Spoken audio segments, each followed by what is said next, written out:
As Mary comes up, I will just share with you that Pastor David, when he got back to London, made a phone call and he said, Miss Mary, very quiet when I've been there in the office, but not so quiet on trip.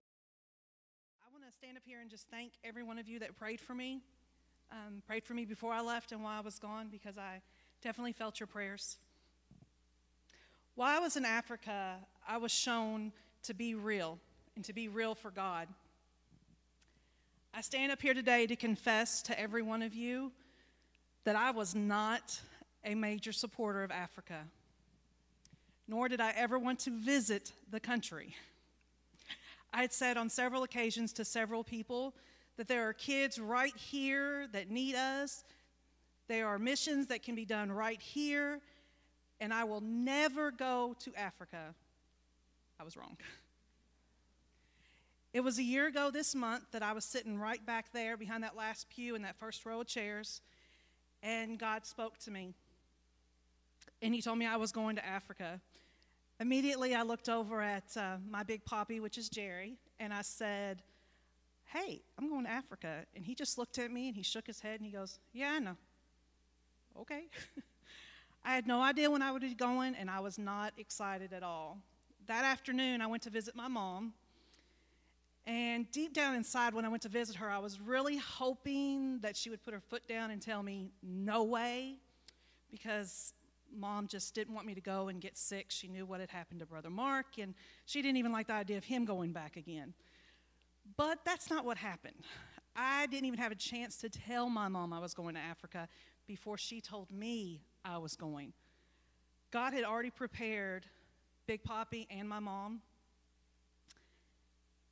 He had already prepared my whole family. And once I had gotten all their support, I knew that this was meant to be. I didn't know at the time, but God had already started preparing my heart for this mission. Over the next several months, my non-excitement went to an overwhelming enthusiasm. And for those of you who know me on Facebook, I think I talked about it every day. I posted something 20 times a day. I was very excited, and you saw pictures of my kids nonstop. Weeks prior to leaving, I was trying to prepare myself for what I would encounter a year or two in advance. And for me to be leaving in 2 weeks to go to a foreign country and not have any idea of what I was going to encounter was completely out of my comfort zone. But not one time was I ever nervous, because I knew God had it. God had a path already set for me. He had already chosen people that I would encounter. From the young lady on the airplane who does missionary work in Jinja, to my sweet Stephen at the hotel, to the entire village, that I would encounter so much love that it was just unreal. And he did every bit of this for me. That Tuesday, we traveled to the village for the first time. Before stepping off the bus onto that dirt path in the village, God spoke the words, "These are my children too. Love them." I stood there in awe of God's beauty, his love, and most importantly, his presence. God was alive in that village, and he is today. The love our African families have for us is beyond measure. Their gratitude is unbelievable. There was one instance where Moses' grandmother came up to me, and she fell to her knees and was thanking me. And my heart just sunk, because I thought, no, I should be falling to my knees for this lady. She's allowed me to sponsor her grandson. The teachers, the children, the guardian, the villagers, they all welcomed us that day with dancing and song. And I was walking the path, I saw Moses. And Moses was our newly sponsored son, so he didn't know us. But as soon as my eyes met his, he held a special place in my heart. Later that day, I got to visit Udia's class. Udia is our sponsored daughter. And as soon as I walked into the classroom, she saw me, and she jumped and ran to me and gave me, that's Udia and her grandmother right there. She gave me the biggest hug that I think I've ever had, besides from my own 2 kids. But with the rapid growth of our village, just like here, there's always room for improvement. As Rick said, our teacher housing is very important. We have a set of amazing teachers and some awesome administrators. When I tell you that they love these kids, I honestly mean they love these kids. They know everything there is to know about these children. They know exactly what hut it is out there in the bush and what roads you have to take to get. They know everything about these kids. And in order to get more teachers, because we are getting more children, we need some more housing. A lab in our clinic. We were able to travel to a local hospital one morning, and there was a lab. We learned the importance of what a lab would be to our village. Testing could be done at a more rapid pace. Illnesses can be determined faster, which means treatment can be faster. Lightning rods. As Rick said, one day we got to hand out packets and letters and everything to the kids, and while I was sitting there in the church, there's a lightning storm. And until you stand in a building that is completely metal with a metal roof, you don't understand the importance of lightning rods. But as we looked out the window and seen these lightning hit, and I just kept praying, and I was like, please, God, just make it stop, because I'm not a big storm fan. But we don't just need lightning rods in the church. We also need them in our school buildings. We need them in the clinic and in the teacher housing. We have to keep our African families safe. And a playground. Can you imagine a schoolyard without a playground? Well, that's what it is in our village. God gave me a vision one day when I was there of kids playing and running and swinging and sliding.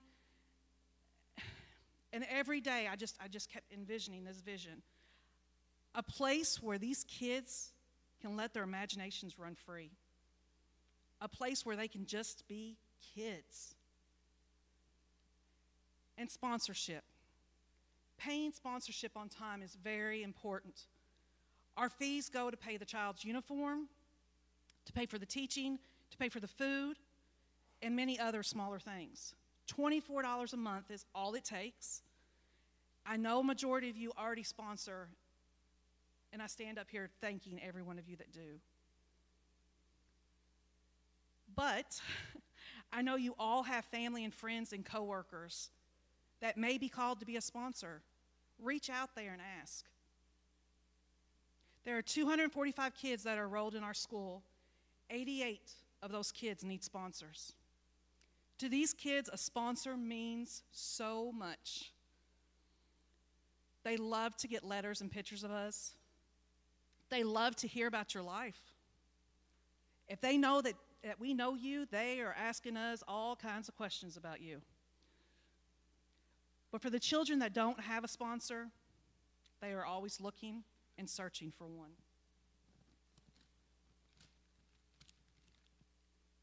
Dear sponsor, how are you these days? Are you fine? Here, I'm fine. I would like to communicate you through this letter. I don't have a sponsor, but I want you to be my sponsor. If you be my sponsor, I will be very happy. If you are going to be my sponsor, I will pray for you. I love you so much. I'm in primary 6. I hope you to be my sponsor. May God bless you. Love, Esther. Well, while we were there, God did bless Esther, and she gained sponsorship. But like Esther, there are so many more letters. Letters that we brought back from kids that don't have sponsors. And we do it every trip. They bring these letters back. And Sue keeps every one of these letters. So when they are sponsored, the sponsor gets these. When we traveled back to the hotel, I started to face my own battle. There was a young man there by the name of Stephen. From the moment I met Stephen, he held a special place in my heart. And I wanted more than just to be just a missionary to him. I wanted to show him what a family was. I prayed God would give me the answers I needed. The day Stephen left to go back to the university, God spoke to me.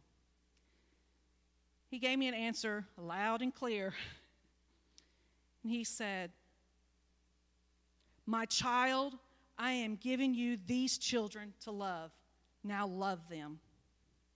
It was at that moment that my heart went from feeling like a half-finished puzzle to a beautiful portrait. You see, I've lost 3 children. 3 children that I never got the chance to kiss on, to hug, or to tell that I love. But God gave me a second chance. And I was able to give and am still giving love to 3 of God's beautiful children right there in Africa. While in Africa, I gained so many blessings. Blessings of love, kindness, and gratitude. I am truly humbled by God's grace in my life. Before I left, I joked with many of you about God. Why is God sending me around the world to teach me something? I sure do hope it's something big. Well, guess what? What he taught me wasn't big, it was huge. He taught me God's children are everywhere. They're not just here in Henderson. They're not just here in Kentucky. They're not just here in the USA. They are everywhere. They are in every country across this globe. And when one of us starts to fail, we are supposed to step up and step out and help. We are to share God's love with everyone, not just those that are close to home. It's time we all get real and get real for God.